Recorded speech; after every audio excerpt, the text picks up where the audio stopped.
Overwatch 2 is not a sequel. It's a big update disguised as a sequel. Perhaps even a smoke bomb to get us to look away from this.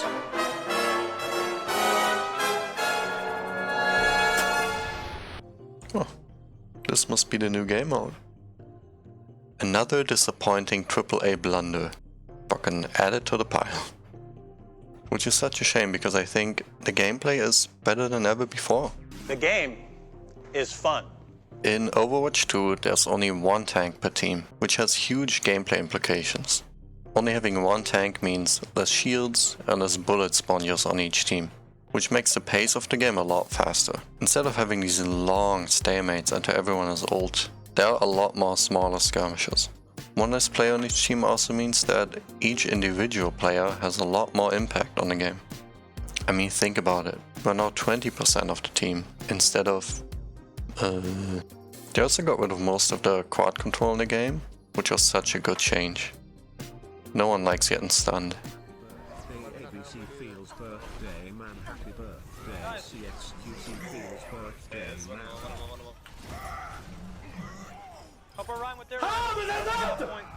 We also finally got new heroes. Only took them 2 years.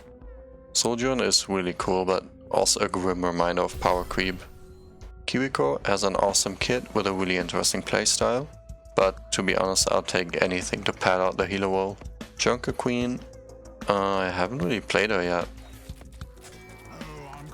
Oh yeah, she's pretty cool. In addition to these 3 new heroes, they also reworked 4 existing heroes. Making Doomfist a tank made way too much sense, so they had to make it bad. Orisa is still really annoying, but way better for the game the way she is now. Sombra's on the list, but I don't really consider her changes a rework. She's basically the same. And then there's Bastion. Yeah, more about that later. There's also a new game mode, which is basically a better version of Payload Race from TF2. The light changes are neat, but who really cares? Hoodies up! Oh my god, look at the lens flare! Look! Oh my god! I thought they removed McCree's flashbang! And just like that, I already ran out of good things to say about this game. Ooh, money! Okay, but let's ignore the skins and all of that for a second and start off with the worst offender in this category. From now on, the new heroes are gonna be part of the battle pass. Anything for the smackaroonies.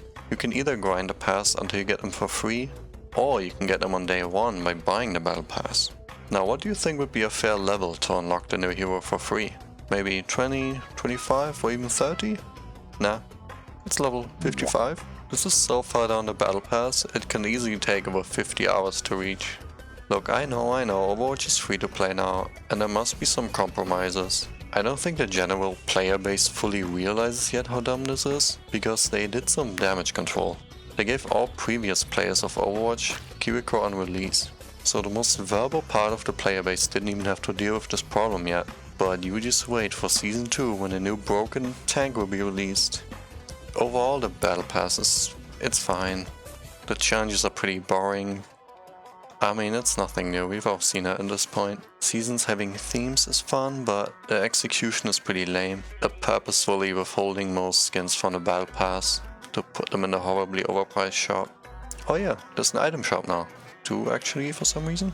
Man, never thought I'd miss loot boxes. This costs 20 bucks. Man, I'm kinda new to this whole live service game thing, so I don't really know if it's good value or not. Okay. Let's look at some other games then and see how they compare. This costs 16 bucks for the skin, and you get a backpack you can use to mix and match with other skins, so you can truly craft your own personal loadout. Okay. Let's look at another beloved title. Oh, brother, this guy stinks! I know, fuck Riot, they are just as bad, but hear me out. In this game, a skin changes so much, there's a whole YouTube channel dedicated to show all the changes. This costs $15.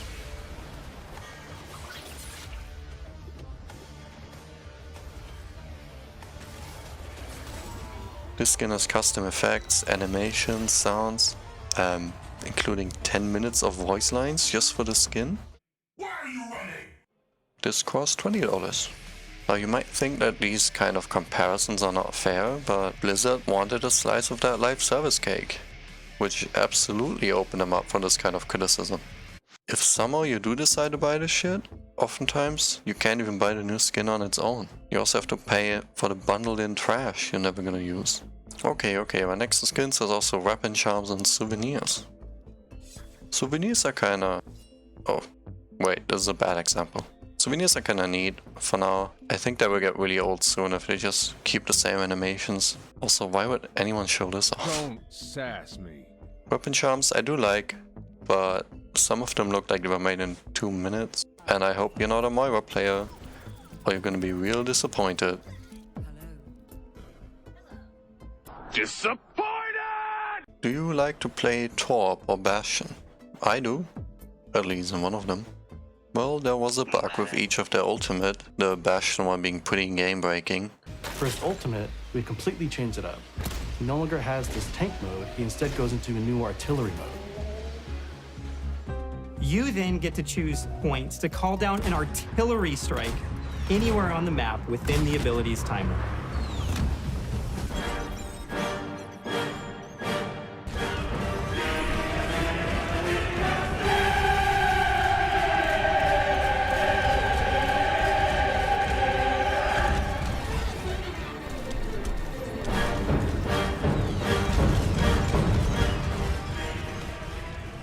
So, two of your characters are broken in your live service game.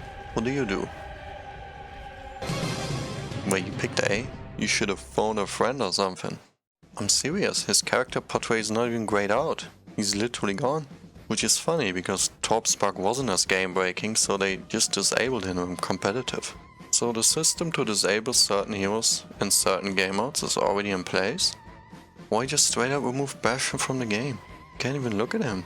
What if I bought a $20 skin for him before he was removed? Or while he was removed? Yes, this was in my shop while he was removed. No refunds, by the way. I just feel so unprofessional. This is a live service game now, Blizzard. Sometimes you have to hotfix things. Apparently they did fix the issue, but now they are withholding that for the next patch, which is on the 25th. At this point, Bastion would have been gone for 2 out of the 9 weeks of Season 1. Which just makes me wonder, what if a new hero, maybe a hero that had stuff on the battle pass, like Kiriko had a game-breaking bug? I fell under the map! I'm under the map! I can hit them from under the map! Excellent. Oh, he was on the slope, you see? Oh, okay. Some of the hero redesigns look so good, it's such a shame how pointless they are. And look at that arm. They are literally just alternate default skins. All of the Wii colors and team skins are still based on the old designs. Why? I think they should have given all Overwatch 1 players the old designs as like a nice throwback, and make the Wii designs the new default skin. Convert all Wii colors and team skins to the new designs. But wait, this isn't actually a sequel, I almost forgot. With the departure of loot boxes and free-to-earn skins. I also can't really see myself coming back to the game for each seasonal event. Sure, the new game modes might be interesting, but those will probably be a one and done kinda deal. Especially if they end up being the same old, like in the past. Maybe for the weekly challenges, if those ever return. Oh my god, there's still so much left. It's time for our lightning round. Get ready for a shit! The weapons tab is still really boring and exclusively for golden weapons. Why not add silver weapons for Overwatch League or anything else? Why can't we mix and match weapon and character skins? See, I tricked you. Why isn't Torp's toad golden? Orisa's new spear looks the same on every skin and doesn't even turn golden. Why are they hiding the options menu? Maybe just the barrels? They added this menu music, but it fades out as soon as you do anything. At least when it actually works. Shit like this? Guys, he removed his flashbang. The round screen looks so bad compared to the old one. Come on, Ash gets to have a golden bob? You have this amazing custom mode thing, but there's no way to import custom maps into the game. I think it would be really healthy for the game, plus I want to play CP Orange. And that concludes the lightning round. Is that a new zombie? Yes, PvE, the thing they initially marketed Overwatch 2 as. PvE game. It's not even here yet, they delayed it until next year.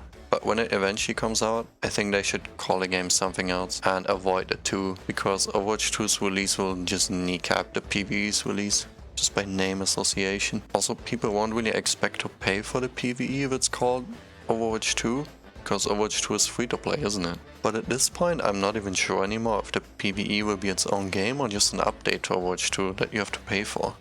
I just really hope it's a content-rich, standalone PvE game rivaling some of my all-time favorites, like Borderlands 2 or Galactic.